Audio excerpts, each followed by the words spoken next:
La deuxième raison d'apprendre cette langue, selon mon humble opinion, c'est le fait qu'elle soit la clé de la science et du savoir religieux. Miftahul ilm.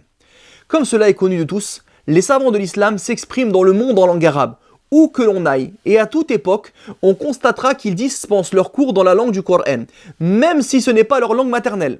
D'ailleurs, combien de savants de l'histoire et tarikh n'étaient pas arabes, mais ont appris cette langue-là jusqu'à la maîtriser parfaitement, comme celui qui est une référence de la grammaire arabe, Sibawayh. En effet, beaucoup de notions ne peuvent être comprises qu'à travers cette langue arabe, qui est très riche. Pour un seul mot arabe, un seul concept, il nous faut parfois plusieurs mots français pour en traduire le sens profond que ce mot a en arabe. Les deux sources principales de la religion sont le livre d'Allah et la sunna prophétique, qui sont tous deux en arabe littéraire. Ainsi, le fait de comprendre l'arabe nous ouvre les portes de la compréhension de ces deux sources. Si on veut lire et comprendre les livres d'exégèse coranique, tafsir, on a besoin de l'arabe, car nous n'avons que des résumés de tafsir aujourd'hui. La grande majorité des exégèses ne sont pas traduites.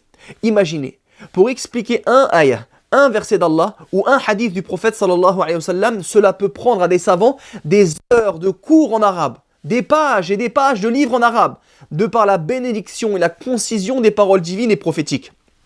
Alors que dire ? S'il fallait en plus exprimer cela dans une langue étrangère qui est forcément moins précise et éloquente que l'arabe. La langue arabe, l'Uratul Arabiya, c'est la clé de la science et du savoir. Une étape incontournable dans l'étude de la science qui incombe à tout musulman, comme le prophète sallallahu alayhi wa sallam nous dit « Talabul ilm faridatun ala kulli muslim ». La demande de la science est une obligation pour tout musulman, rapporté par Ibn Majah et authentifié par Sheikhuna, Sheikh al-Albani rahimahullah. Certains d'entre vous sont peut-être déjà partis en Umrah ou au pèlerinage au Hajj, en territoire sacré. Vous avez sans doute ressenti beaucoup de frustration et d'envie lorsque vous avez assisté aux assises des savants, al-ulama à Médine et à la Mecque, sans pouvoir comprendre ce qui était enseigné.